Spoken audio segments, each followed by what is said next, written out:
कहा जाता है कि गलत फैसलों की हमेशा एक बड़ी कीमत चुकानी ही पड़ती है, लेकिन तुर्की को अपने गलत फैसलों की इतनी भारी कीमत चुकानी पड़ेगी, इसके बारे में किसी ने सोचा भी नहीं था। तुर्की की कई सारी दिग्गज टेक्नोलॉजी आधारित कंपनियां डूबने के कगार पर है। मुस्लिम देशों का खलीफा बनने के चक्कर में तुर्की ऐसा बदहाल होता जा रहा है कि आज तुर्की के पास अपनी परियोजनाएं पूरा करने के लिए भी पैसे नहीं है। तो फिर ऐसे में हैरानी होती है कि जो तुर्की भारत के साथ पंगा लेकर अपनी अर्थव्यवस्था को नहीं बचा पा रहा है, वह तुर्की मुस्लिम देशों का खलीफा कैसे बनेगा। भारत के खिलाफ जाकर पाकिस्तान के लिए युद्धपोत बनाने का ऐलान करने के बाद तुर्की ने भारत के ब्रह्मोस मिसाइल जैसे क्रूज मिसाइल बनाने की बड़ी बड़ी बातें कही थी, लेकिन अब तुर्की की हालत ऐसी हो चुकी है कि तुर्की के लिए आयात का बिल चुका पाना मुश्किल होता जा रहा है। वहीं भारत के ब्रह्मोस जैसा क्रूज मिसाइल बनाना तो दूर की बात रही।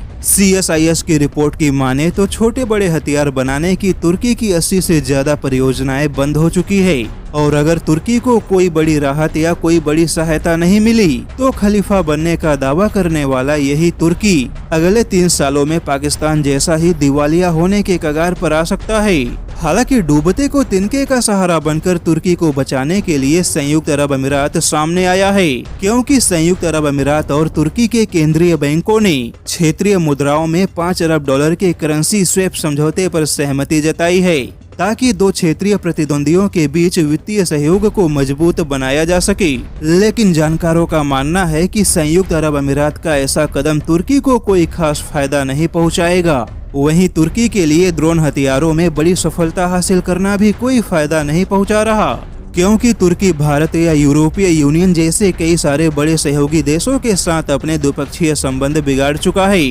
जिस वजह से तुर्की के हथियारों का व्यापार भी लगातार डूब रहा है, और अब तुर्की भी पाकिस्तान जैसे ही दूसरे देशों की सहायता का मोहताज होता जा रहा है।